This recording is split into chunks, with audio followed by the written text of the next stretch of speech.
Last time, there was an improvised tripod. This time, there's an improvised book stand. Improvised everything. No. Hey, it's Aquarius, back again. Here's little Dreamy, he's also back. And behind the camera, also back again from the last video, is Pisces. Also known as Maylin, but I call her Pisces now. So today, I'm going to be embracing my classics nerd side, which is actually most of me, and going to be reading a little bit from the Iliad. By Homer, in case that didn't let you know. My translation is by Stanley Lombardo. It's pretty good, got it in college, and yeah. I really like this book. Also, crazy thing is, written out, mine is about that long, and this used to be something passed down through oral tradition. So, it was memorized and then told to a bunch of people. So, number one, that's freaking impressive, and number two, if you have heard a different version than what I'm about to read, that's not surprising.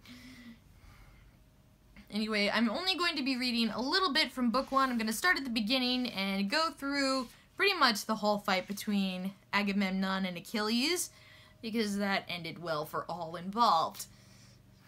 Anyway, without further ado, here we go. Rage. Sing goddess, Achilles' rage, black and murderous, that cost the Greeks incalculable pain, pitched countless souls of heroes into Hades' dark, and left their bodies to rot as feasts for dogs and birds, as Zeus's will was done. Begin with the clash between Agamemnon, the Greek warlord, and godlike Achilles. Which of the immortals set these two at each other's throats? Apollo, Zeus's son and Letos, offended by the warlord. Agamemnon had dishonored Chryses, Apollo's priest, so the gods struck the Greek camp with plague, and the soldiers were dying of it. Chryses had come to the Greek beachhead camp, hauling a fortune for his daughter's ransom. Displaying Apollo's sacral ribbons on a golden staff, he made a formal plea to the entire Greek army, but especially the commanders, Atreus' two sons. Sons of Atreus and Greek heroes all, may the gods on Olympus grant you plunder of Priam's city and a safe return home. But give me my daughter back, and accept this ransom out of respect for Zeus' son, Lord Apollo, who deals death from afar. A murmur rippled through their ranks.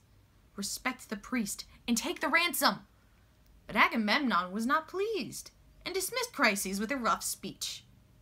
Don't let me ever catch you, old man, by these ships again, skulking around now or sneaking back later. The god staff and ribbons won't save you next time. The girl is mine, and she'll be an old woman in Argos before I let her go, far from her homeland, and coming. Now clear out of here, before you make me angry. The old man was afraid and did as he was told. He walked in silence along the whispering surf line, and when he had gone some distance, the priest prayed to Lord Apollo, son of silken-haired Leto. Hear me, Silverbow, protector of Chryse, lord of holy Scylla, master of Tenedos, and Sminthean god of plague. If ever I built a temple that pleased you, or burned fat thigh bones of bulls and goats, grant me this prayer. Let the Danaans pay for my tears with your arrows. Apollo heard his prayer and descended Olympus' crags, pulsing with fury, bow slung over one shoulder, the arrows rattling in their case on his back. And as the angry god moved like night down the mountain, he settled near the ships and let loose an arrow. Reverberation from his silver bow hung in the air. He picked off the pack animals first, and the lean hounds, but then aimed his needle-tipped arrows at the men, and shot until the death fires crowded the beach. 9 days the gods' arrows rained death on the camp. On the 10th day, Achilles called an assembly. Hera, the white-armed goddess, planted the thought in him because she cared for the Greeks, and it pained her to see them dying. When the troops had all mustered, up stood the great runner Achilles and said, Well, Agamemnon, it looks as if we'd better give up and sail home, assuming any of us are left alive if we have to fight both the war and this plague. But why not consult some prophet or priest? Or a dream interpreter, since dreams too come from Zeus, who could tell us why Apollo is so angry. If it's for a vow or sacrifice, he holds us at fault. Maybe he'd be willing to lift this plague from us if he savored the smoke from lambs and prime goats. Achilles had his say and sat down. Then up rose Calchas, son of Thestor, bird reader supreme, who knew what is, what will be, and what has been. He had guided the Greek ships to Troy through the prophetic power Apollo had given him, and he spoke out now. Achilles, beloved of Zeus, you want me to tell you about the rage of Lord Apollo, the arch-destroyer. And I will tell you, but you have to promise me and swear you will support me and protect me in word and deed. I have a feeling I might offend a person of some authority among the Greeks, and you know how it is when a king is angry with an underling. He may swallow his temper for a day, but he holds it in his heart until later, and it all comes out. Will you guarantee my security? Achilles, the great runner, responded, Don't worry. Prophesy to the best of your knowledge. I swear by Apollo, to whom you pray, that when you reveal the god's secrets to the Greeks, Calchas, that I, while I live and look upon this earth, no one will lay a hand on you here beside these hollow ships. No, not even Agamemnon, who boasts he is the best of the Achaeans. And Calchas, the perfect prophet, taking courage, the god finds no fault with vow or sacrifice. It is for his priest, whom Agamemnon dishonored and would not allow to ransom for his daughter, that Apollo deals and will deal death from afar. He will not lift this foul plague from the Greeks until we return the dancing-eyed girl to her father, unransomed, unbought, and make formal sacrifice on Chryse. Only then might we appease the god. He finished speaking and sat down. Then uprose Atreus' son, the warlord Agamemnon, furious, anger like twin black thunderheads seething in his lungs, and his eyes flickered with fire as he looked Calchas up and down and said, You damn soothsayer! You've never given me a good omen yet. You take some kind of perverse pleasure in prophesying doom, don't you? Not a single favorable omen, ever. Nothing good ever happens. And now you stand here uttering oracles before the Greeks, telling us that your great ballistic god is giving us all this trouble because I was unwilling to accept the ransom for Chryse's daughter, but preferred instead to keep her in my tent. And why shouldn't I? I like her better than my wife Clytemnestra. She's no worse than her when it comes to looks, body, mind, or ability. Still, I'll give her back if that's what's best. I don't want to see the army destroyed like this, but I want another prize ready for me right away. I'm not going to be the only Greek without a prize. It wouldn't be right. And you all see where mine is going. And Achilles, strong, swift, and godlike. And where do you think, son of Atreus, your greedy glory hound, the magnanimous Greeks, are you going to get another prize for you? Do you think we have some kind of stockpile in reserve? Every town in the area has been sacked and the stuff all divided. You want the men to count it all back and redistribute it? All right, you give the girl back to the god.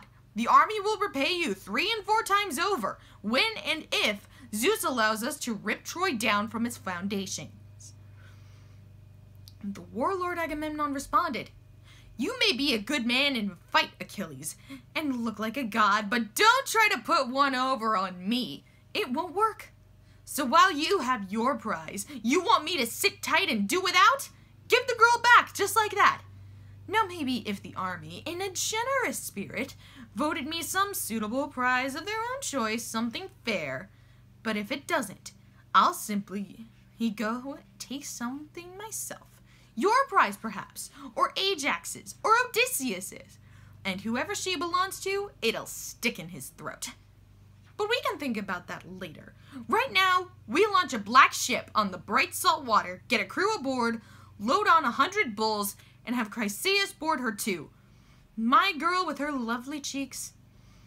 And we'll want a good man for captain. Ajax, or Idomeneus, or godlike Odysseus, or maybe you, son of Peleus, our most formidable hero, to offer sacrifice and appease the arch-destroyer for us. Achilles looked him up and down and said, You sorry profiteering excuse for a commander! How are you going to get any Greek warrior to follow you into battle again? You know, I don't have any quarrel with the Trojans. They didn't do anything to me to make me come over here and fight. Didn't run off any of my cattle or horses, or ruin my farmland back home in Phthia. Not with all the shadowy mountains and moaning seas between. It's for you, Dogface, for your precious pleasure, and Menelaus's honor that we came here. A fact you don't have the decency even to mention. And now you're threatening to take away the prize that I sweated for and the Greeks gave me. I never get a prize equal to yours when the army captures one of the Trojan strongholds. No, I do all the dirty work with my own hands. And when the battle's over and we divide the loot, you get the lion's share. And I go back to the ships with some pitiful little thing, so worn out from fighting, I don't have the strength left to even complain. Well, I'm going back to Phthia now. Far better to head home with my curved ships than stay here, unhonored myself and piling up a fortune for you. The warlord Agamemnon responded, Go ahead and desert if that's what you want. I'm not going to beg you to stay. There are plenty of others who will honor me, not least of all Zeus, the counselor. To me, you're the most hateful king under the sun, under heaven, and a born troublemaker. You actually like fighting in war. If you're all that strong, it's just a gift from the god. So why don't you go home with your ships and lord it over your precious Myrmidons? I couldn't care less about you or your famous temper. But I'll tell you this, since Phoebus Apollo has taken away my Chryseis, whom I'm sending back aboard ship with my friends, I'm coming to your hut and taking Briseis, your own beautiful prize, so that you will see just how much stronger I am than you, and the next person will wince at the thought of opposing me as an equal. Achilles' chest was a rough knot of pain, twisting around his heart. Should he draw the sharp sword that hung by his thigh, scatter the ranks and gut Agamemnon, or control his temper, repress his rage? He was mulling it over, inching the great sword from its sheath, when out of the blue Athena came, sent by the white-armed goddess Hera, who loved and watched over both men. She stood behind Achilles and grabbed his sandy hair, visible only to him. Not another soul saw her. Awestruck, Achilles turned around, recognizing Pallas Athena at once. It was her eyes. And words flew from his mouth like winging birds. Daughter of Zeus, why have you come here? To see Agamemnon's arrogance, no doubt. I'll tell you where I place my bets, goddess. Sudden death for this outrageous behavior. Athena's eyes glared through the sea's salt haze. I came to see if I could check this temper of yours, sent from heaven by the white-armed goddess Hera, who loves and watches over both of you men. Now come on, drop this quarrel, don't draw your sword. Tell him off instead. And I'll tell you, Achilles, how things will be. You're going to get 3 times as many magnificent gifts because of his arrogance. Just listen to us and be patient. Achilles, the great runner, responded, When you two speak, goddess, a man has to listen, no matter how angry. It's better that way. Obey the gods, and they hear you when you pray. On that, he ground his heavy hand onto the silver hilt and pushed the great sword back into its sheath.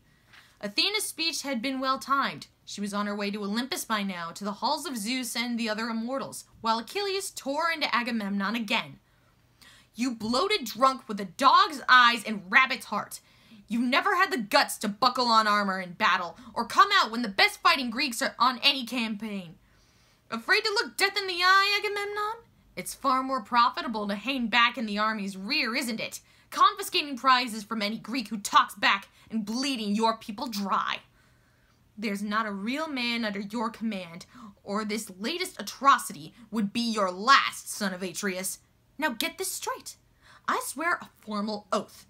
By this scepter, which will never sprout leaf or branch again since it was cut from its stalk in the mountains, which will bloom no more now that bronze has pared off leaf and bark, and which now the sons of Greeks hold in their hands, at council upholding Zeus's laws. By this scepter, I swear, when every last Greek desperately misses Achilles, your remorse won't do any good then. When Hector the man-killer swats you down like flies, and you will eat your heart out, because you failed to honor the best Greek of all. Those were his words, and he slammed the scepter, studded with gold, onto the ground and sat down. Opposite him, Agamemnon fumed. Then Nestor stood up, sweet-worded Nestor, the orator from Pylos, with a voice high-toned and liquid as honey. He had seen 2 generations of men pass away in sandy Pylos, and was now king in the 3rd. He was full of good will in the speech he made. It's a sad day for Greece, a sad day. Priam and Priam's sons would be happy indeed, and the rest of the Trojans too, glad in their hearts, if they learned all this about you two fighting. Our 2 best men in council and in battle. Now you listen to me, both of you. You are both younger than I am, and I've associated with men better than you, and they didn't treat me lightly. I've never seen men like those and never will, the likes of Perithous and Dryas, a shepherd to his people, Caeneus and Exadius, and godlike Polyphemus, and Aegis's son Theseus, who could have passed for a god. The strongest men who ever lived on earth, the strongest, and they fought with the strongest, with wild things from the mountains, and beat the daylights out of them. I was their companion, although I came from Pylos. From the ends of the earth, they sent for me themselves, and I held my own fighting with them. You couldn't find a mortal on earth who could fight with them now, and when I talked in council, they took my advice. So should you too now. Taking advice is a good thing. Agamemnon, for all your nobility, do not take his girl. Leave her be. The army originally gave her to him as a prize. Nor should you, son of Peleus, want to lock horns with a king. A scepter-holding king has honor beyond the rest of men, power and glory given by Zeus himself. You are stronger, and it is a goddess who bore you, but he is more powerful since he rules over more. Son of Atreus, cease your anger, and I appeal personally to Achilles to control his temper, since he is, for all Greeks, a mighty bulwark in this evil war. And Agamemnon the warlord, yes, old man, everything you've said is absolutely right. But this man wants to be ahead of everyone else. He wants to rule everyone, give orders to everyone, lord it over everyone, and he's not going to get away with it. If the gods eternal made him a spearman, does that mean they gave him permission to be insolent as well? And Achilles breaking in on him. Huh! And think of the names people would call me if I bowed and scraped every time you opened your mouth. Try that on somebody else, but not me. I'll tell you this, and you can stick it in your gut. I'm not going to put up a fight on account of the girl. You, all of you, gave her to me, and you can all take her back. But anything else of mine in my black sailing ship, you keep your goddamn hands off. You hear? Try it.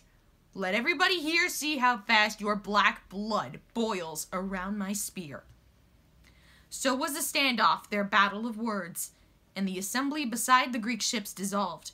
Achilles went back to the huts by his ships, with Patroclus and his men. Agamemnon had a fast ship hauled down to sea, picked 20 oarsmen, loaded on 100 bulls due to the god, and had Chryseis' daughter, his fair-cheeked girl, go aboard also. Odysseus captained, and when they were all on board, the ship headed out to sea. Right. That's as much as I'm going to read, because my throat's getting a little sore. Anyway, thank you for your patience with reading that. Hope you enjoyed it, and let me know if you... Thank you, Pisces. Yeah, you really are a water sign. Anyway, let me know if you maybe want to read more of the Iliad or the Odyssey. I have the Aeneid too. Yeah, let me know what you think. Anyway, Dreamy says bye. Alright, time for a high five.